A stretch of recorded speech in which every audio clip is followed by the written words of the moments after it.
Hello everyone. If you are a government employee or pensioner,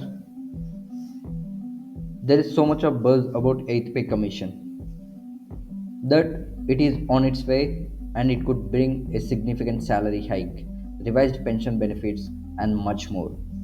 In this video, we'll try to understand when will it be implemented in reality based on the past experience. Yes, Indian government has given its nod for implementation of 8th pay commission which is effective from 1st January 2026. This announcement was made on January 17, 2025, and to make it clear the commission is not yet formed and it is expected that it is going to form in the coming months, that is mostly by April 2025. What is pay commission? In every 10 years, to revise the salaries of central government employees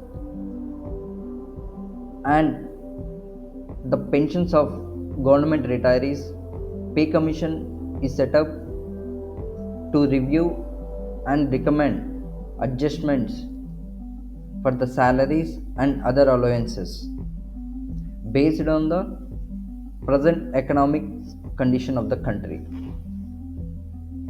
Now let's try to understand the 7th pay commission timeline so that we could better understand the 8th pay commission timeline and the effective date of implementation of revised pay scales. Yes, 7th pay commission was approved in September 2013 and the committee was constituted in February 2014. For the commission to give its recommendation, initially time limit of 18 months has been mentioned in the resolution, that is by up to August 2015. So later in the September 2015, government has extended this deadline up to 31st December 2015 as the commission could not submit its report by August 2015. Later on, commission has submitted its report to the government on 19th November 2015. Now the government has taken its time to study and finalize the recommendations of the 7th pay commission, and cabinet has approved the recommendations of 7th CPC in June 2016. Revised pay structure of 7th CPC came into effect from 1st January 2016. Arrears has been paid starting from January 2016 till July 2016 in the month of August 2016 in a single installment. So you can observe there is a delay of 6 months starting from January 2016 till August 2016 for implementation of revised pay scale as per 7th pay commission recommendations. And regarding the other allowances, separate committee has been formed to study the recommendations of the 7th pay commission and give its report to the government. Until then, old allowances continued as they were in the 6th CPC. Revised rates of allowances came into effect from 1st July 2017. Note here, there is almost a delay of 18 months. In August 2016, only the basic pay revision has happened, which subsumed the DNS allowance. Now a question comes into everyone's mind. Whatever the pay commission has recommended, whether it is mandate to the government to accept them? No. For example, when we look at the house rental allowance, before revising HRA, it was paid at 30% for X category cities and 20% for Y category cities and 10% for Z category cities. Whereas 7th CPC has recommended reduction in the existing rates to 24%, 16% and 8% for X, Y and Z category cities respectively. The reduction in the rates are due to increase in the basic pay in the revised pay scale. Further, 7th CPC had also recommended that HRA rates will be revised, will be hiked to 27, 18 and 9% when DA crosses 50% and further to 30%, 20% and 10% when DA crosses 100%. But whether this recommendation of the 7th Pay Commission is accepted by the government as it is? No. Government knows that inflation is in control and it is not going to increase as in the past. So the government has decided that hike in the HRA rates as proposed by the 7th CPC will be revised when DA crosses 25% and 50% respectively.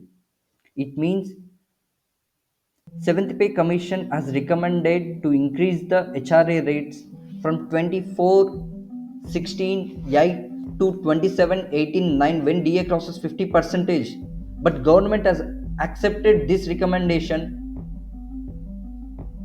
with a minor change that when DA crosses 25%, automatically the HRA rates will be hiked, and once again to 30%, 20% and 10% when DA crosses 50. This decision of government is benefit to all employees who are drawing house rental allowances instead of opting for government accommodation. Because you might be knowing that when a government employee occupies government quarters, then they won't be getting house rental allowances. Moving further, the next allowance, children education allowance and hostel subsidy, which is available on annual basis. To summarize, this allowance is available from nursery to 12th standard and can be claimed for 2 eldest children. In the 6th CPC, children education allowance is at 1500 rupees, but 7th CPC has recommended to revise it to 2250 rupees. And hostel subsidy, which was at 4500 rupees in the 6th CPC, has been revised to 6750 based on the recommendations of the 7th CPC.